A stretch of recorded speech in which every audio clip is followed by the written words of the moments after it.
Ao anjo da igreja em Éfeso escreve: essas coisas diz aquele que conserva na mão direita as 7 estrelas e que anda no meio dos 7 candeeiros de ouro.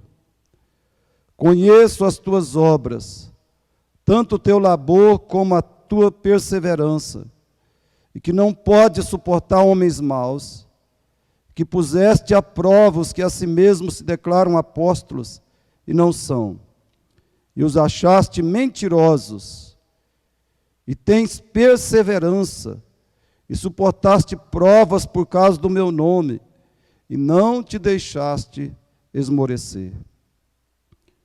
Tenho, porém, contra ti que abandonaste o teu primeiro amor. Lembra-te, pois, de onde caíste, arrepende-te, e volta à prática das primeiras obras. E se não, venho a ti, e moverei do seu lugar o teu candeeiro, caso não te arrependas. Tens, contudo, a teu favor que odeias as obras dos nicolaítas, as quais eu também odeio.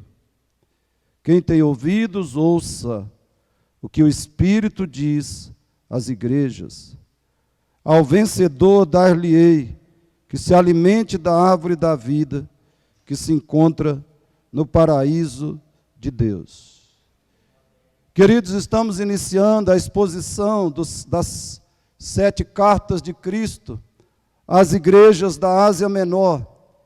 Então é importante que nós conheçamos, que nós tenhamos algumas informações específicas acerca dessas igrejas.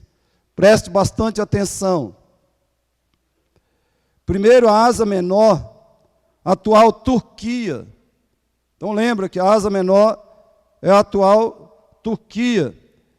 Era uma província do Império Romano. E ela estava dividida em 7 distritos com 7 cidades centrais.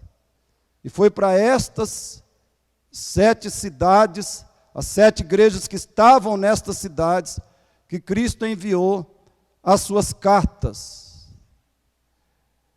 Segundo, havia mais de 7 igrejas locais na Ásia Menor. Por que Jesus escolheu apenas 7? A resposta é que estas igrejas representam toda a igreja cristã em toda a história até a segunda vinda de Cristo. Então, quando Jesus escreveu essas cartas, ele estava escrevendo para cada igreja local de cada século, para a igreja cristã em cada século, desde os dias do apóstolo João. Então, Jesus estava escrevendo essas cartas para as igrejas, ou para a igreja dele, que vive hoje, que existe hoje, no século 21. Por isso, 7 igrejas, porque são representativas de toda a igreja de Cristo, de todo o povo de Deus, em toda a história, até o dia da volta de Cristo. Nessas cartas, Jesus quer falar com toda a sua igreja, em todos os tempos, em todos os lugares. Porém, lembre-se disso, essas 7 igrejas não falam de 7 períodos sucessivos na história da igreja. Elas não são profecias de 7 períodos na história da igreja. Não estão falando de 7 períodos sucessivos da igreja na história. Há quem sustente essa ideia, mas ela não se sustenta no texto de Apocalipse. Por exemplo, não significa que a igreja de Éfeso represente a igreja primitiva. É um símbolo daquela igreja daquela época, de toda a igreja naquela época. Não. Não são, eu quero enfatizar, elas não falam de 7 períodos sucessivos da igreja na história. Não são profecias desse tipo de coisa.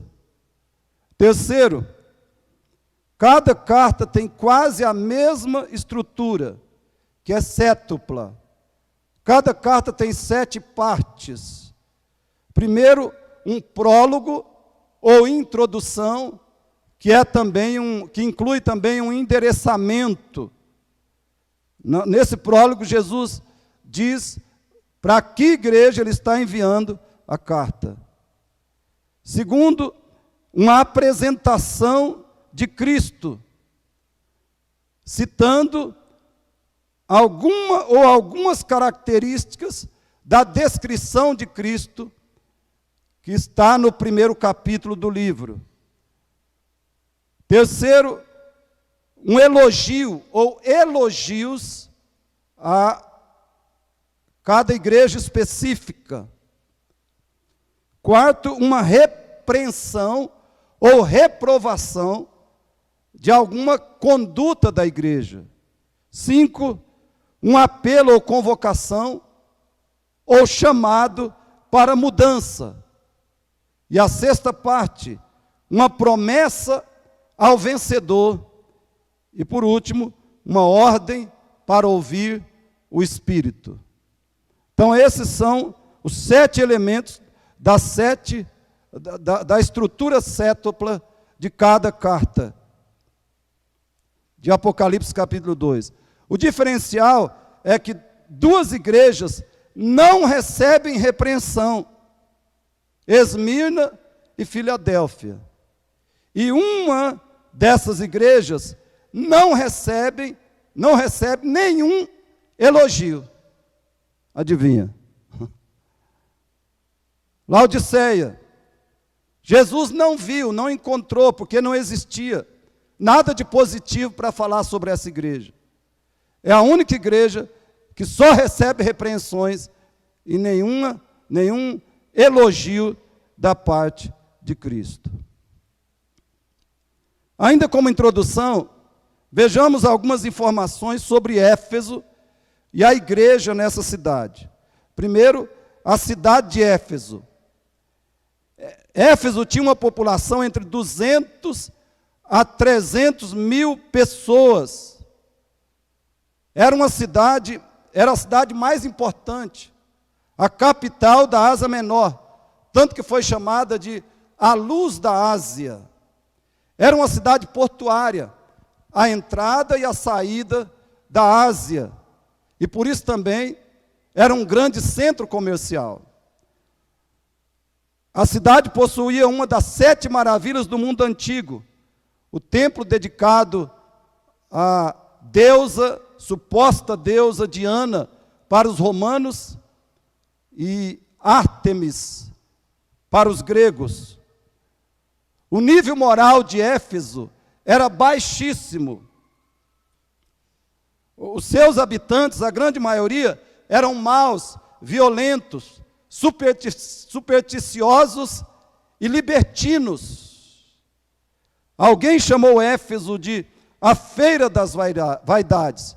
E um escritor diz: o templo de Diana tinha centenas de sacerdotisas que funcionavam como prostitutas sagradas, centenas. Mas o pior talvez é que Éfeso possuía um templo especificamente para a adoração do imperador romano. Oficiais romanos exigiam que o povo adorasse o imperador e fizesse a seguinte confissão: César é o Senhor. Os cristãos se recusavam a isso, obviamente, e confessavam o contrário: Cristo é o Senhor. Por isso os cristãos eram oprimidos, humilhados, expoliados, presos, torturados e mortos.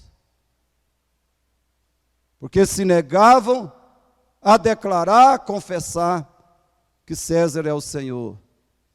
E declaravam que só Cristo é o Senhor.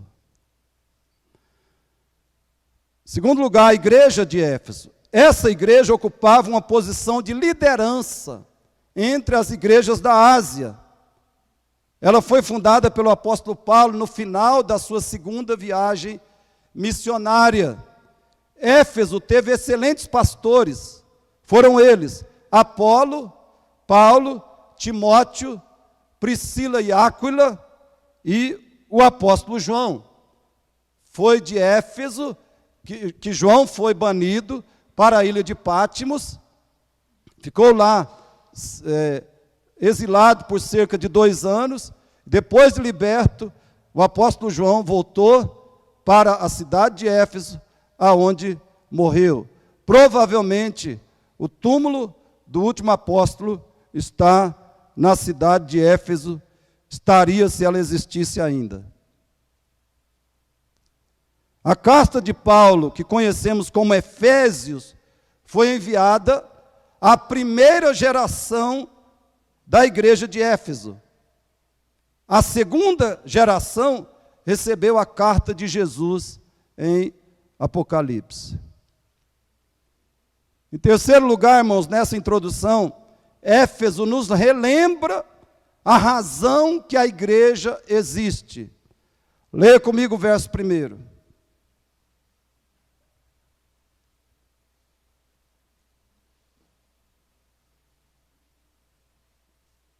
Juntos, ao anjo da igreja em Éfeso, escreve: essas coisas diz aquele que conserva na mão direita as 7 estrelas e que anda no meio dos 7 candeeiros de ouro. Irmãos, Jesus nos fala nessa carta que ele faz a igreja existir e deixar de existir. É Jesus que faz a igreja existir e deixar de existir. Qual é a causa ou causas da existência da igreja? Primeiro, a igreja existe por causa da presença de Cristo. Ele diz que anda no meio da igreja. Eu espero que eu e você sempre tenhamos isso em mente, no coração, que Cristo anda aqui. Ele anda aqui. E ele, como ele disse, aqui mesmo em Apocalipse, numa das cartas, ele sonda mentes e corações. Ele anda no nosso meio. E por isso, queridos, que é fundamental, ele vê quem ama a oração e quem vem para a reunião de oração. E quem ora com fervor, quem ora com frieza, quem ora com incredulidade, quem ora cheio de fé. Ele vê quem falta à igreja sem motivo real. Ele sabe o verdadeiro motivo que a gente falta. Ele sabe. Ele vê as nossas atitudes e obras e palavras feitas com as motivações realmente espirituais e corretas. E ele recompensa isso. E não recompensa as motivações e intenções carnais, às vezes até hipócritas. Ele anda no meio da igreja e ele faz a igreja continuar existindo. A presença de Jesus, irmãos, nós nunca podemos esquecer isso. Ele vê se a gente vem para o culto só pro forma, ou seja, a gente vem só porque tem que vir. Está aqui, mas não tem desejo por ele, não tem anseio por ele, não tem alegria em estar aqui. Vem por outras razões, não para louvá-lo e adorá-lo em espírito e em verdade. Mas ele sabe também quando a gente vem e o louva e adora em espírito e em verdade. A gente tem que lembrar. Segundo lugar, a igreja existe por causa da preservação de Cristo. Ele diz que conserva na mão os pastores da igreja. A palavra conserva nesse verso significa envolver completamente, manter totalmente dentro da mão, sem nenhum pedacinho para fora. É praticamente o mesmo que ele declarou em João 10, 28. Eu lhes dou a vida eterna, jamais perecerão, e ninguém as arrebatará da minha mão. Isso deve gerar em nós duas posturas permanentes. Primeiro, confiança e descanso no Senhor, no meio das nossas aflições. Porque Ele sustenta, Ele preserva, Ele capacita, Ele fortalece com a sua mão poderosa. Isso tem de gerar em nós sempre, constantemente, confiança e descanso nele, no meio das aflições, dos desafios. Isso deve gerar em nós, a outra postura é amor intenso e obediente ao Senhor em todo o tempo, porque Ele está presente e é Ele que nos conserva, Ele que nos sustenta e preserva.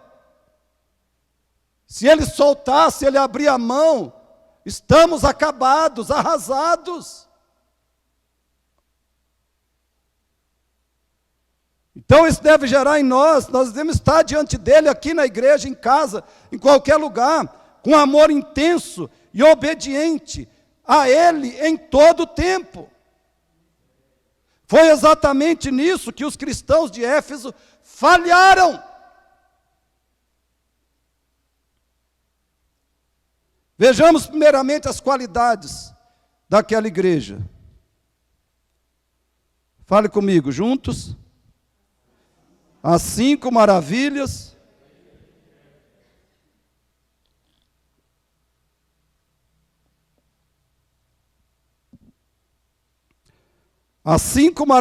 da igreja de Éfeso. A cidade de Éfeso tinha, como eu disse, uma das 7 maravilhas do mundo antigo. A igreja de Éfeso tinha 5. Éfeso tinha uma das 7 maravilhas do mundo antigo. A igreja de Éfeso tinha 5 das maiores maravilhas que uma igreja pode ter e deve ter. Vamos ver.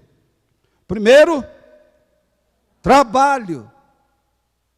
Jesus diz: conheço as tuas obras, o teu labor. Das obras que ele conhece, a primeira que ele cita é labor. E essa palavra labor no grego significa trabalho árduo, intenso, que envolve todas as energias físicas e mentais, a ponto de causar exaustão. Era assim que os irmãos de Éfeso serviam a Jesus. Eles trabalhavam para Cristo, eles serviam a igreja, o reino de Deus, de modo intenso, árduo, a ponto de ficarem exaustos na obra do Senhor. O que isso quer dizer? Na grande maioria dos membros da igreja de Éfeso, não existia preguiça, omissão, negligência e sono espiritual. Querido, eu e você temos que nos autoexaminar, nos avaliar à luz disso. Aqueles crentes não serviam a Cristo, não se relacionavam com Jesus, com a igreja, com o seu reino, cheios de preguiça, omissão, negligência e sono espiritual. Eles não viviam assim. Não eram cristãos dessa natureza. Eles eram cristãos prontos e dedicados à obra do Senhor. Eles praticavam literalmente, 1 Coríntios 15, 58, que diz: sede firmes, inabaláveis e sempre abundantes na obra do Senhor, sabendo que no Senhor o vosso trabalho não é vão.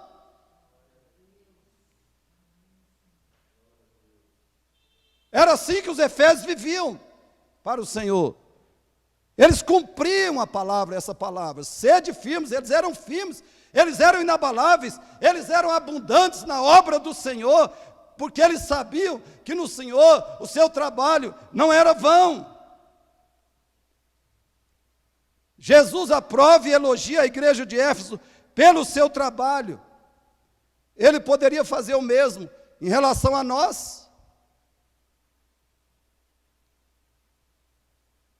Segunda maravilha da igreja de Éfeso, perseverança. Vamos falar juntos? Perseverança. Verso 2, parte A, Jesus diz: eu conheço a tua perseverança. E verso 3, e tens perseverança, suportaste provas por causa do meu nome, e não te deixaste esmorecer. A palavra grega para perseverança significa paciência, permanência, constância e resistência, debaixo de pressão e sofrimento. Eles não negaram a Jesus. Irmãos, eles eram por causa do nome de Jesus. Jesus está falando: suportaste provas por causa do meu nome. Não foi por causa de doença, não foi por causa de desemprego, não foi por causa de problema conjugal, não foi por causa da morte do filho. Eles suportaram provas por causa do nome de Jesus. Eles eram humilhados constantemente, humilhados, ameaçados, oprimidos. Sofriam até violência física, perdiam seus bens. Eles eram intensamente afligidos por causa do nome de Jesus, mas eles não esmoreceram. Eles não pararam de orar, não pararam de confiar em Cristo, não pararam de obedecer ao Senhor, não pararam de ir na igreja, não pararam de adorar Jesus uns com os outros, não esmoreceram. E eles não estavam passando por uma pandemiazinha, não.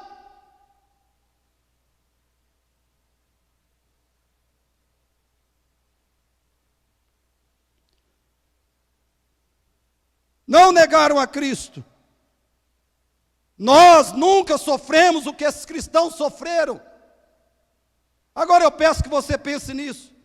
As suas aflições têm feito você mais forte ou mais fraco espiritualmente?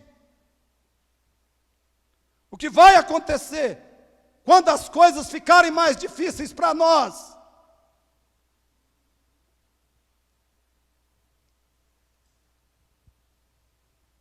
Terceira maravilha da igreja de Éfeso, intolerância. Vamos falar juntos? Intolerância, verso 2, parte B, e que não pode suportar homens maus. Quem pensa que a intolerância é sempre um mal, está muito enganado. Se a igreja de Cristo é o depósito da verdade, Tito 2,15, ela deve ser intolerante com a mentira, o engano, a falsidade. E também deve ser intolerante com os falsos cristãos, no sentido de não tratá-los como cristãos.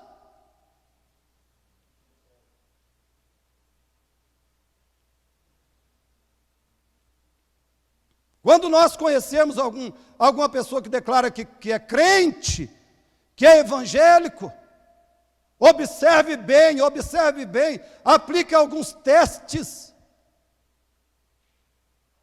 Se você não verificar nessa pessoa frutos de conversão bíblica a Cristo, não trate essa pessoa como cristão, evangelize ela.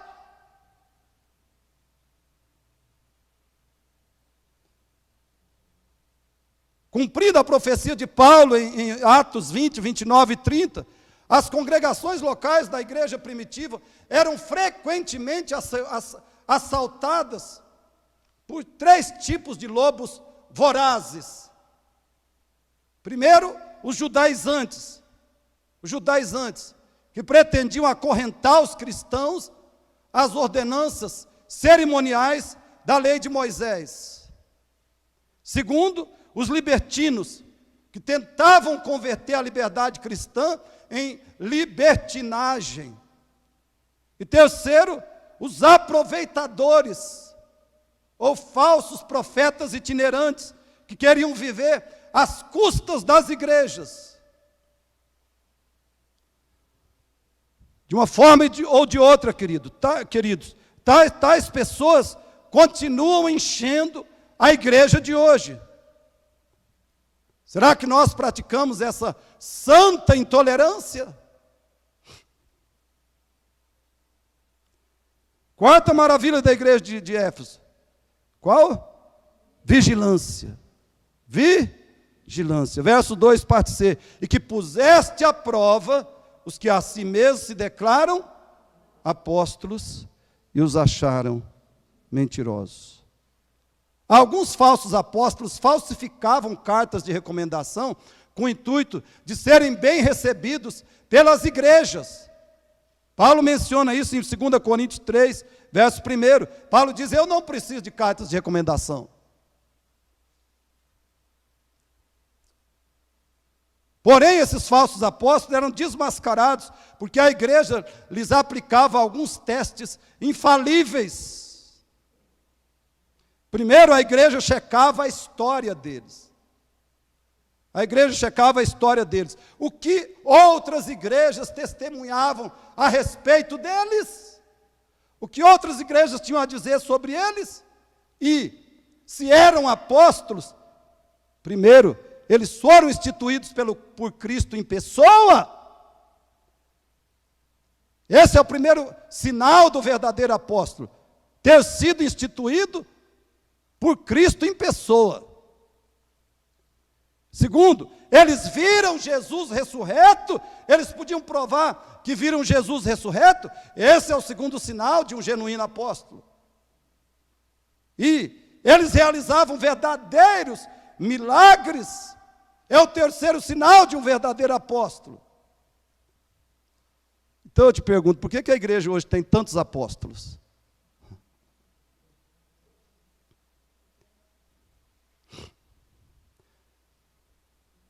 Porque além de não serem vigilantes, de não estarem acordados espiritualmente, e muitos não estão acordados porque são mortos, nunca nasceram de novo, eles amam o que esses falsos apóstolos pregam, ensinam e prometem. Segundo, a igreja examinava a pregação deles. Era assim que ela testava. Examinava a pregação deles. Era a mensagem de Cristo e dos apóstolos originais. Conferia o que eles pregavam e ensinavam. Era a mensagem de Cristo e dos apóstolos originais.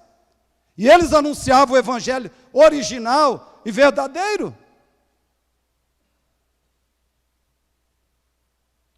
Os crentes efésios cumpriam literalmente 1 João 4:1, que é: amados, não deis crédito a qualquer espírito, antes provai os espíritos, se procedem de Deus, porque muitos falsos profetas têm saído pelo mundo fora.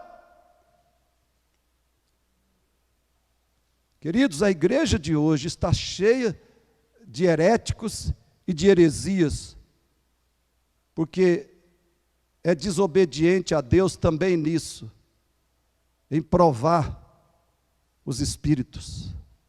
Por isso que a igreja de hoje está cheia de heréticos e de heresias.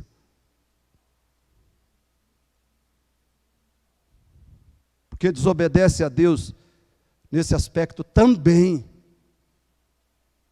Quinta maravilha da igreja de Éfeso. Qual é? Ódio. Ódio.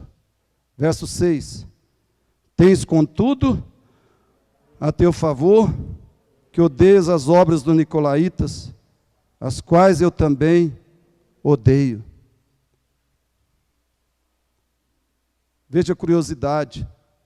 Jesus elogia o ódio da igreja e a censura pela sua falta de amor.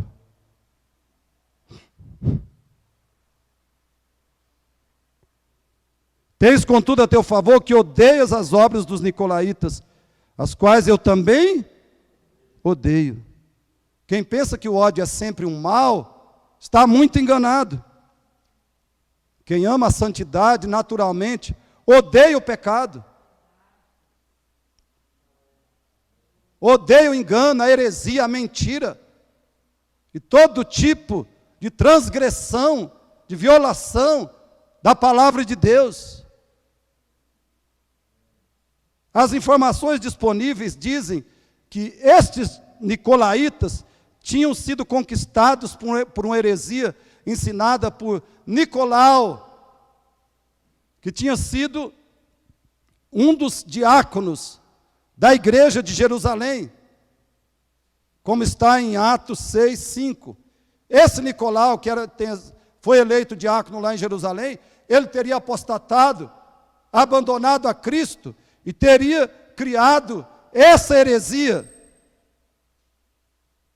que estava trazendo danos, estragos para as igrejas no primeiro século. Nicolau é um nome grego que significa conquistar o povo, ou aquele que conquista o povo. Provavelmente a heresia dele era a mesma doutrina de Balaão, fornicação ou promiscuidade sexual e ingestão ou consumo de alimentos sacrificados aos ídolos, como você pode ver em Apocalipse 2, 14 e 15. Meus irmãos, se ainda é necessário, aprendamos essa lição com a igreja de Éfeso. Cristãos verdadeiros não só desaprovam o pecado, eles odeiam o pecado e o repudiam com todas as suas forças. E só essa atitude Jesus aprova e louva num discípulo dele. Será que nós não estamos sendo cúmplices de pecados dentro da nossa casa? Ou de pessoas que a gente gosta muito?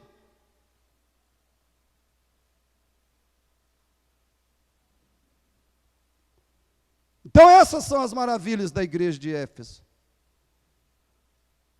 Mas depois de Jesus descrever uma igreja dessa natureza e dessa grandeza, é assustador, é extremamente surpreendente o que ele diz em seguida. Em segundo lugar, o pecado fatal de Éfeso, perda da devoção ou paixão espiritual. Perda da devoção ou paixão espiritual. Tenho, porém, contra ti que abandonaste o teu primeiro amor. O que Jesus quer dizer aqui? Os efésios se afastaram do amor por Cristo ou do amor uns pelos outros? Na verdade, a resposta é os dois. Os dois. Eles se divorciaram, eles se distanciaram. Eles largaram tanto o amor por Jesus Cristo, o verdadeiro e profundo, ardente amor por Jesus Cristo, como o verdadeiro, profundo e ardente amor uns pelos outros. É impossível amar os irmãos sem amar a Cristo e vice-versa. Olha o que João diz, 1 João 4, 20 e 21, ele diz assim: se alguém disser, ama a Deus, e odiar a seu irmão, é mentiroso, pois aquele que não ama seu irmão, a quem vê, não pode amar a Deus, a quem não vê. Ora, temos da parte dele este mandamento, que aquele que ama a Deus, ame também a seu irmão. Queridos, o verbo abandonar, Jesus diz abandonaste, esse verbo na língua grega significa ir embora, largar, partir, se divorciar, como uma esposa que abandona o seu marido. A igreja de Éfeso continuava fiel a Cristo, mas apenas exteriormente. Chegou um dia, chegou um ponto, chegou uma circunstância que essa igreja continuava fiel a Jesus Cristo, mas apenas exteriormente, mecanicamente. A fidelidade dela a Cristo era só exterior, era só visível, não era mais de todo o coração. A fidelidade dela era mecânica. No combate intenso pela verdade, ela perdeu a sensibilidade espiritual. Não havia mais a devoção, a paixão, o entusiasmo por Cristo naqueles irmãos. Não havia mais a compaixão, a dedicação e o cuidado amoroso uns aos outros.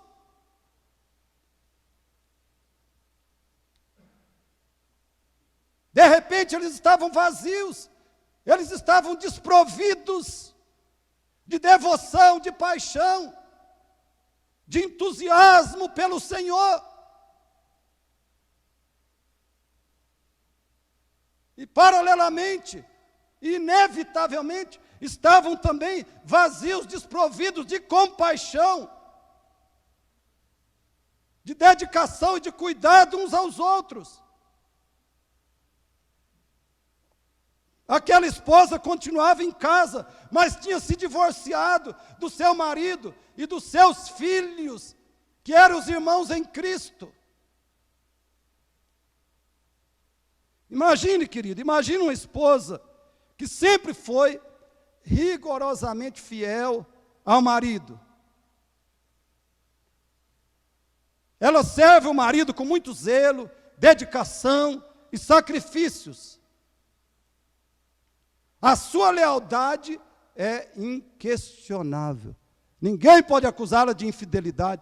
Ninguém pode acusar essa esposa de deslealdade, de ser infiel ou desleal ao seu marido. Ela seria capaz de defendê-lo em qualquer circunstância e sofrer qualquer violência por ele. Ela seria capaz disso. Porém, ao mesmo tempo, essa esposa só faz tudo isso porque o seu marido é um homem excelente, merecedor e digno. E porque ela mesma é uma pessoa de caráter, cumpridora das suas obrigações e que não quer manchar a sua reputação. Contudo, em seu coração não há mais devoção, alegria e paixão pelo marido. Ela não é mais a esposa apaixonada, sensível, romântica.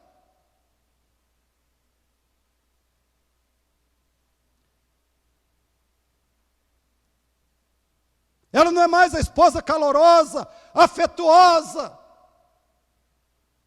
carinhosa com o marido.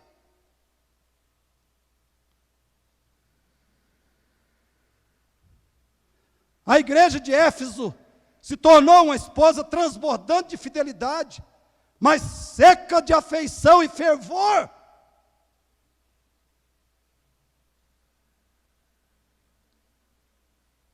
Ela tinha convicção na mente, mas faltava fogo na vontade. Preste atenção nisso. É possível um crente ter sido cheio do Espírito Santo. É possível um crente ter sido cheio do Espírito Santo, mas, no entanto, gradualmente ir cedendo aos apelos da carne, do orgulho pessoal e dos desejos mundanos. Nesse caso, o crente se divorcia daquele e daquilo que anteriormente lhe era precioso. Nós temos nos divorciado de Cristo. Será que não?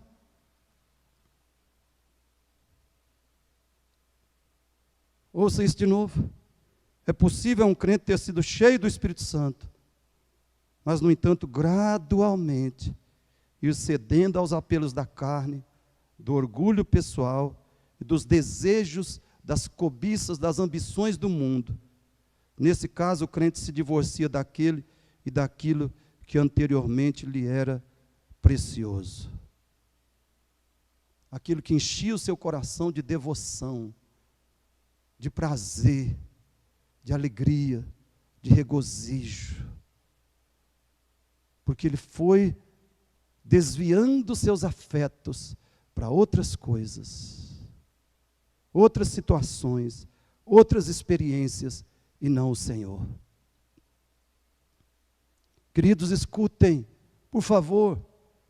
É possível amarmos a verdade, a teologia verdadeira, e não termos paixão pelo Deus da verdade? É possível amarmos o trabalho, a obra do Senhor, a obra de Deus, sem termos entusiasmo por Deus? É possível amarmos a santidade e a pureza de Cristo, sem possuirmos prazer e alegria no próprio Cristo?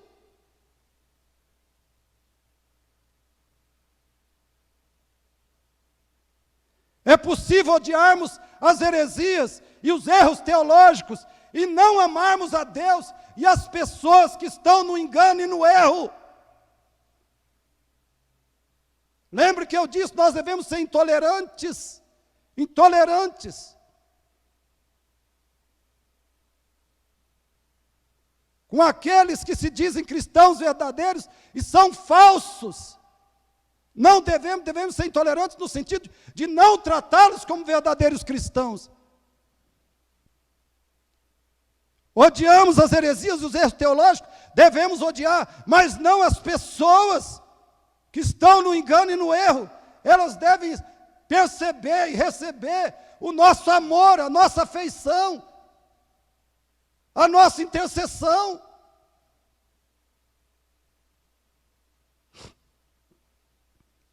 Querido, por favor, pergunte a si mesmo. Pergunte a si mesmo. Eu tenho profundo anseio de conhecer a Cristo e ser como Ele. Porque é isso, irmãos, isso é a essência do cristianismo. É isso que é ser crente convertido, é isso que é ter o Espírito Santo, ser cheio dele, ou estar se enchendo do Espírito Santo. É isso que é estar crescendo na graça e no conhecimento do Senhor. Então pergunte a si mesmo, eu tenho profundo anseio de conhecer a Cristo e ser como Ele? Pergunte, há uma chama viva, há uma devoção ardente por Cristo e pelas coisas de Deus no meu coração. Eu tenho alegria nos cultos, na oração, no estudo pessoal da Bíblia.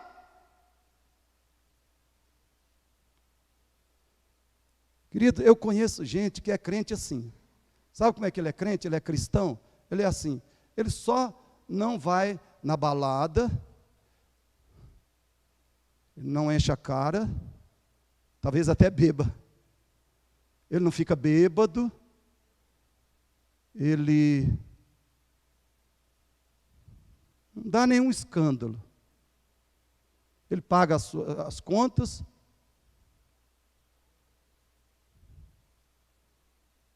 e ele vem na igreja.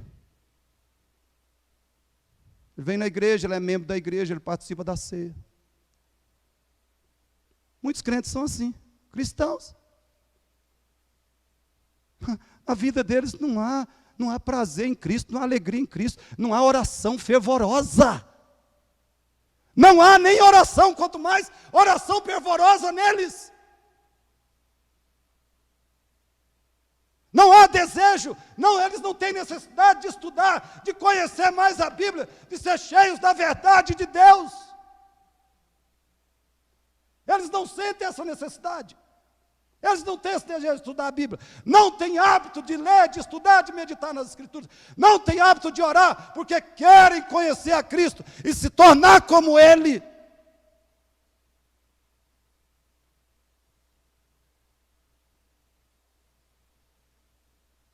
Imagine se eles pregam o evangelho para alguém, eles nem sabem o que é evangelho.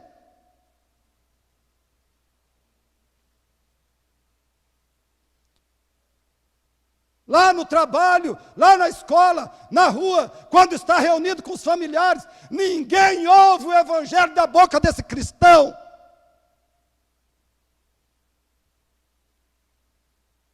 Ele não prega que Jesus Cristo é o Senhor, e que só há redenção em Cristo. Ele não apresenta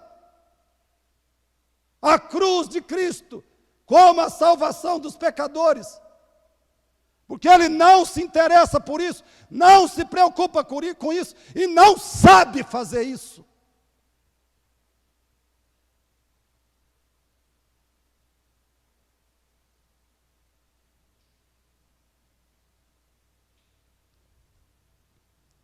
E quando é pressionado para falar uma mentira, ele fala tranquilamente.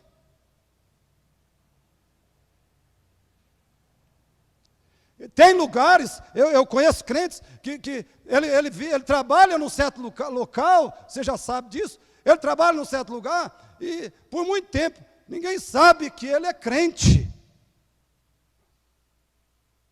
Ninguém sabe que ele é evangélico.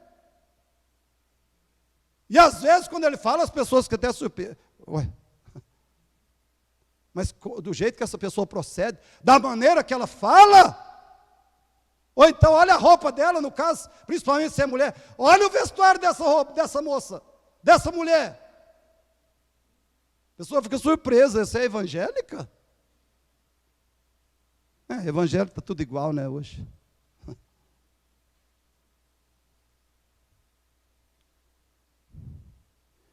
Você tem alegria nos cultos, na oração, no estudo da Bíblia? Você se preocupa com os pecadores que devem receber e ouvir o evangelho por seu intermédio?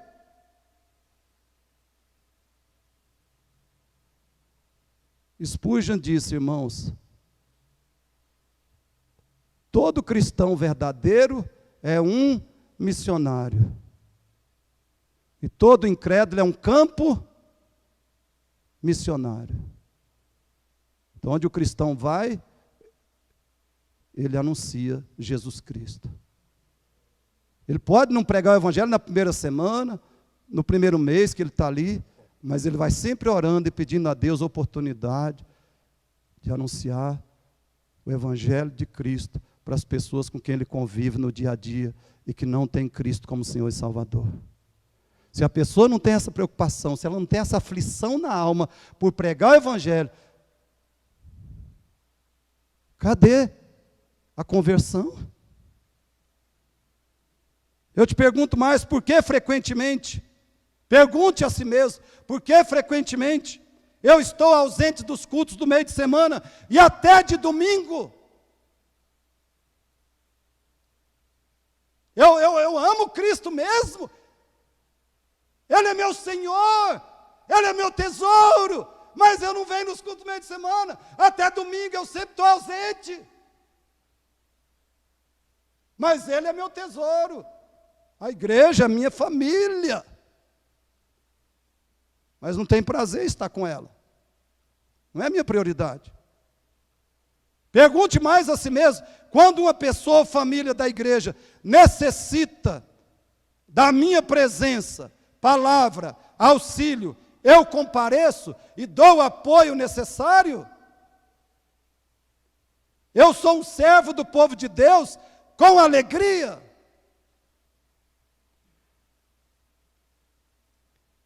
Ouça o caso de Meg. O emprego dela era enfadonho, em uma fábrica. Finalmente ela se casou e começou a trabalhar em sua própria casa, numa ocupação talvez não menos árdua e enfadonha. Após longo tempo, aconteceu-lhe de encontrar-se com uma amiga na rua, e esta lhe perguntou: Meg, você continua trabalhando? Não, replicou Meg, eu me casei. O que ela queria dizer? que ela queria dizer é que continuava trabalhando. Mas o amor fizera o seu trabalho parecer reduzido a nada. O trabalho árduo torna-se uma mera circunstância quando o amor nos serve de força motivadora. Queridos, pensem nisso, reflitam sobre isso, orem a respeito disso. A falta de quebrantamento e devoção, paixão por Cristo é o maior problema da igreja de hoje. Lembrem disso. A falta de quebrantamento espiritual e devoção, paixão por Cristo é o maior problema da igreja de hoje. E o que está no lugar de Cristo, o que está no lugar dele nos corações dos crentes, chama-se secularismo. Secularismo.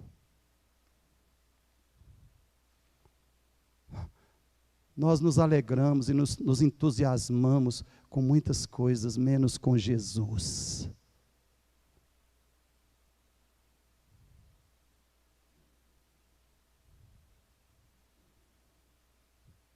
Mas esse estado horrível tem solução. Tem solução. Se nós quisermos a solução. Terceiro lugar, o chamado de Cristo a Éfeso. Verso 5a.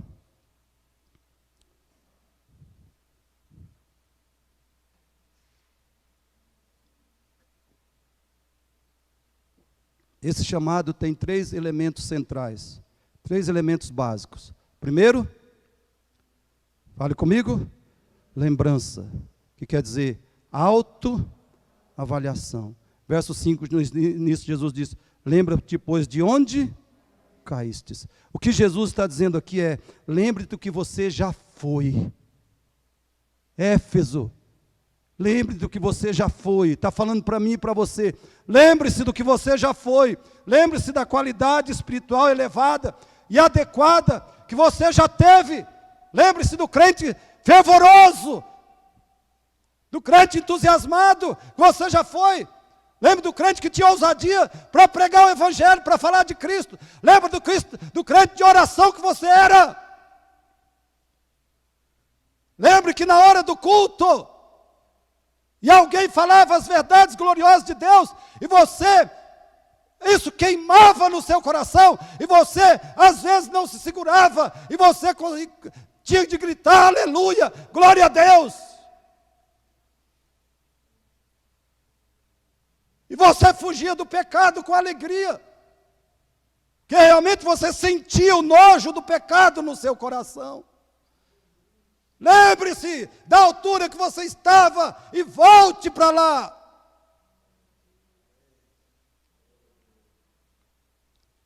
Talvez o primeiro ato sensato, a melhor ilustração disso, seja o primeiro ato sensato do filho pródigo. Lucas 15, 17 diz, então, caindo em si, disse, quantos trabalhadores de meu pai têm pão com fartura, e eu aqui morro de fome. Queridos, o que este jovem está dizendo é, eu estava no lugar certo, eu tinha tudo que era bom, eu vivia bem. Por causa da minha tolice, eu perdi tudo, eu sou o culpado do meu fracasso. Ele está lembrando de onde ele caiu. E é o que Jesus está dizendo para mim e para você aqui. Se algum dia já estivemos lá, né?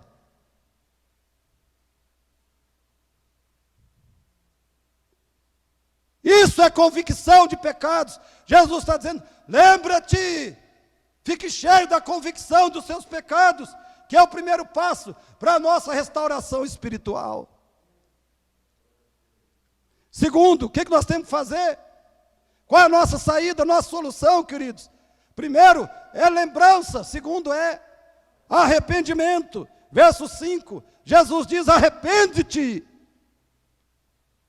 O apelo de Jesus aqui é o seguinte: você pensa que está bem espiritualmente? Jesus está dizendo para mim e para você, se nós perdemos o primeiro amor, Jesus está dizendo: você pensa que está bem espiritualmente, mas não está. Mude essa maneira de ser, de pensar, porque ele é um engano.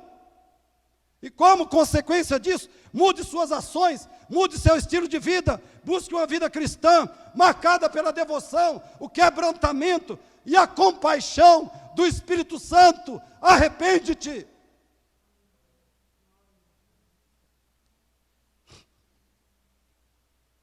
Arrependa-se, porque você está mal, você está péssimo. E eu vou ter que te arrancar, se continuar nesse estado.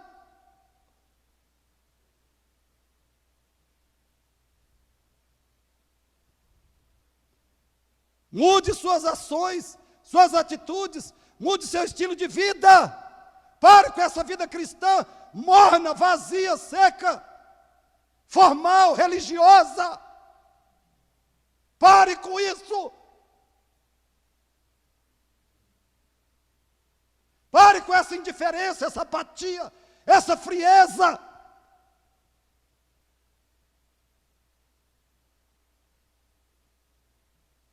Busque a vida cristã marcada pela profunda devoção, quebrantamento, paixão por Cristo e compaixão pelos irmãos.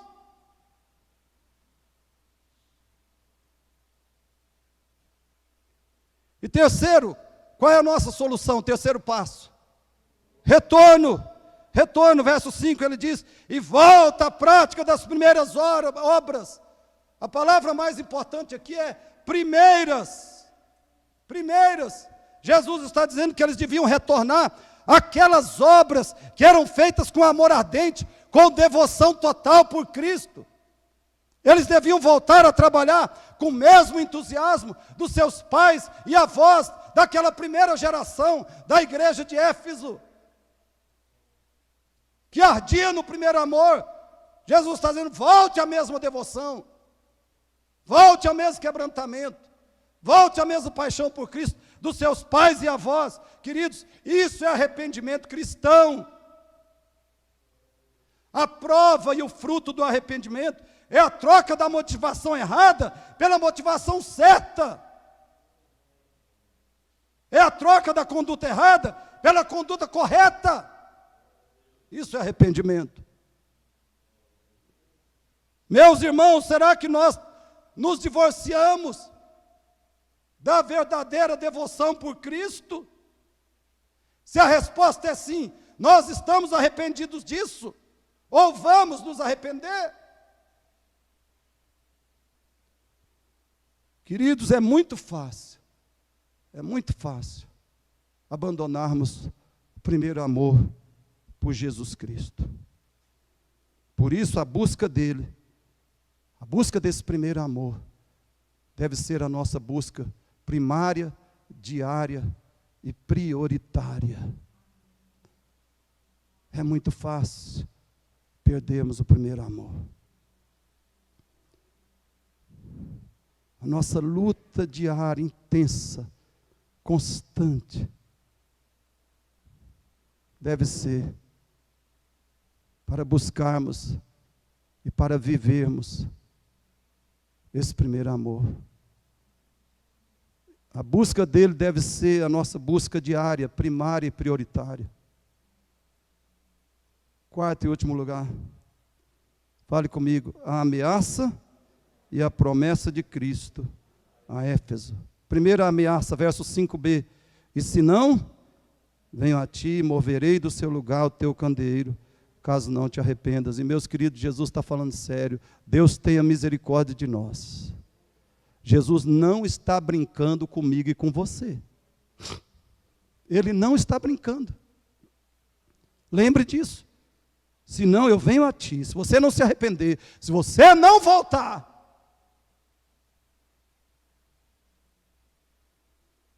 eu venho a ti, moverei do seu lugar o teu candeeiro, caso não te arrependas. O significado dessas palavras é que Jesus, em breve, acabaria com a igreja de Éfeso. Venho a ti, quer dizer, eu já estou vindo.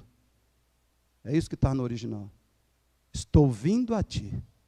Ele não vai aguardar o dia do juízo. Eu estou vindo e vou acabar com essa igreja. Meus irmãos, nós pensamos que é o diabo que acaba com a igreja e que destrói um cristão. Não é. Não é o diabo que acaba com a igreja. Não é o diabo que destrói um cristão. Não é. O que acaba com a igreja é o pecado que ela escolhe e depois a mão de Deus contra ela, por causa do pecado. O que destrói um cristão é o pecado que ele ama. Depois a mão de Deus contra ele.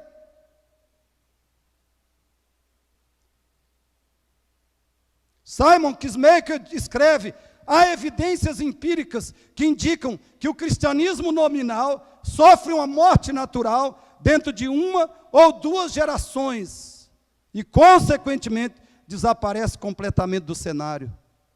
David Clark diz: Éfeso fala conosco, uma igreja não pode cometer suicídio e ainda viver.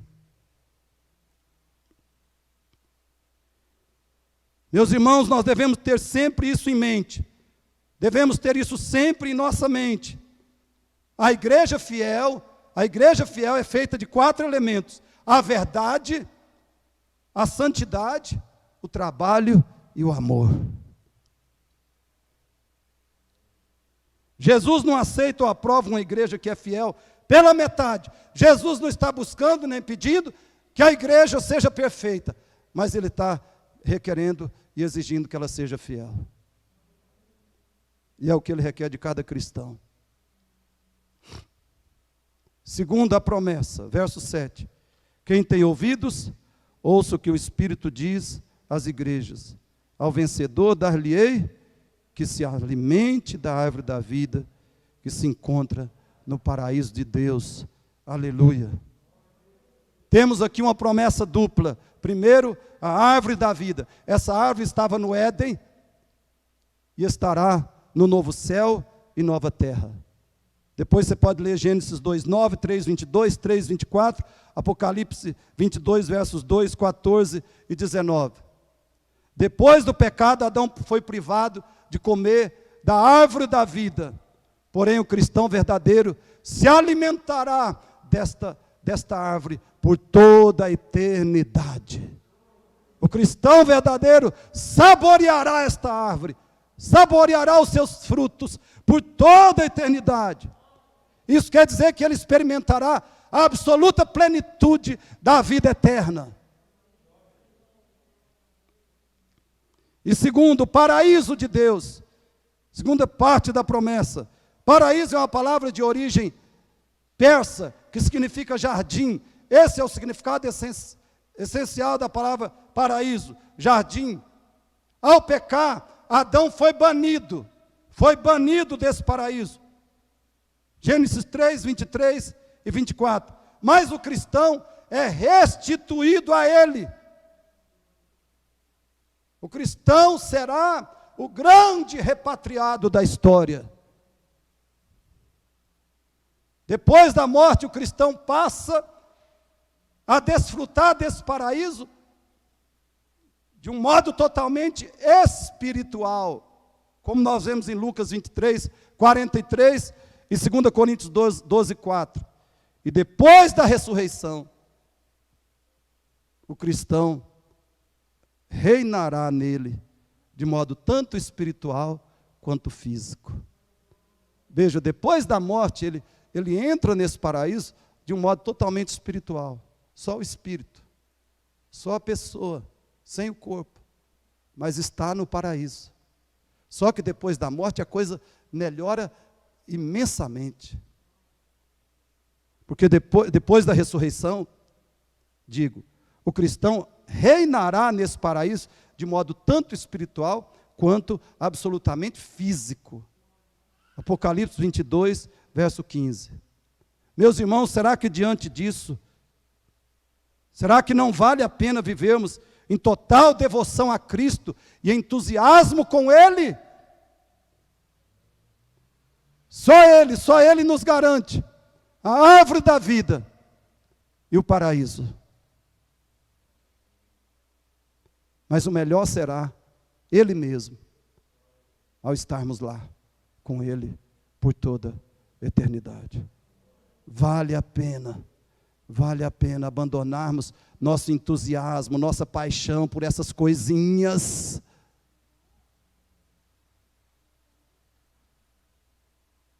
Vale a pena trocarmos nossa devoção, nossa paixão por essas coisinhas. Trocarmos e colocarmos nossa devoção, nossa paixão no Senhor Jesus Cristo, no seu reino, na sua igreja, na sua glória.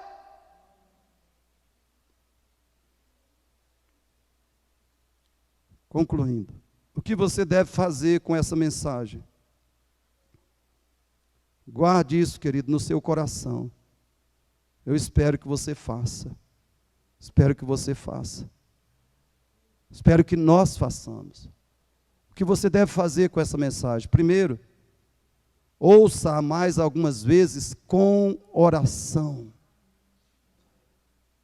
Ouça essa pregação mais algumas vezes com oração. Segundo, examine a si mesmo. Examine a si mesmo. Não adianta ficar desanimado. Não adianta fugir.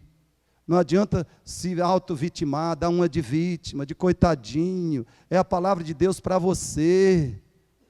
Ou você obedece e recebe os benefícios, as bênçãos, as glórias, ou você vai ser removido por Jesus. Examine a si mesmo, você está realmente comprometido com o conhecimento da verdade, a santificação, o trabalho para Cristo e a devoção, paixão por Ele e sua igreja. É assim que você está vivendo. Se não, em terceiro lugar, se não estiver vivendo assim, se arrependa e retorne ao primeiro amor. Ou busque esse amor do Espírito. Se você nunca o teve, busque-o. E quarto, não desista desse processo. Não desista desse processo. Porque ele deve durar a vida inteira. Vida cristã é um contínuo arrependimento e crescimento espiritual. Paulo disse, cada um de nós, contemplando como por espelho a glória do Senhor, somos transformados de glória em glória na sua própria imagem.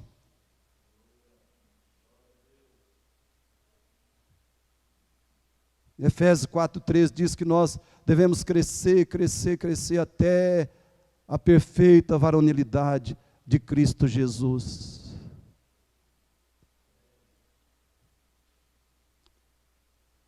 Que o Espírito Santo nos dê graça, capacite, nos convença a amarmos e praticarmos a sua palavra. Pai Celeste, compadeça-te de nós, Senhor. Compadeça-te de nós, ó Deus. Meu Deus, o Senhor sabe a realidade da igreja nesses dias. O Senhor sabe a frieza, a apatia, a indiferença, o secularismo, a prioridade que está sendo dada para tantas coisas. Meu Deus, eu te imploro, Senhor, enche de graça cada um de nós, Senhor. Venha a nós com tua graça, com teu poder, com tuas misericórdias. E nos vivifica. Faz transbordar em nós a devoção pelo Senhor, a paixão pelo Senhor, a alegria no Senhor. Faz transbordar em nós, Senhor, o fervor, o fogo do teu Espírito. Que arda em nós o fogo, haja em nós o fervor do teu Espírito. E que nós te sirvamos, cheios do primeiro amor. Cheios do primeiro amor. nós prossigamos te buscando e vivendo como cristãos, para a tua glória, Senhor. E regenera aquele que veio aqui sem Cristo como Senhor e Salvador, para que ele não continue perdido e condenado por toda a eternidade. Conceda arrependimento, faz que essa pessoa se arrependa agora dos seus pecados. Faz que ela creia só no que Cristo fez para a sua salvação. E que haja uma genuína conversão do pecador ao Senhor nessa noite. Em nome de Jesus, Pai, nós oramos, nós te agradecemos. Queridos, que a graça infinita, graça eterna do nosso Pai Celeste, o amor de Jesus Cristo, e a comunhão e as consolações, e a paz, e o poder do Espírito Santo, para uma vida de fervor espiritual, seja com todos vós, com todo o povo de Deus espalhado pela terra, agora e pelos séculos dos séculos. Amém. Amém.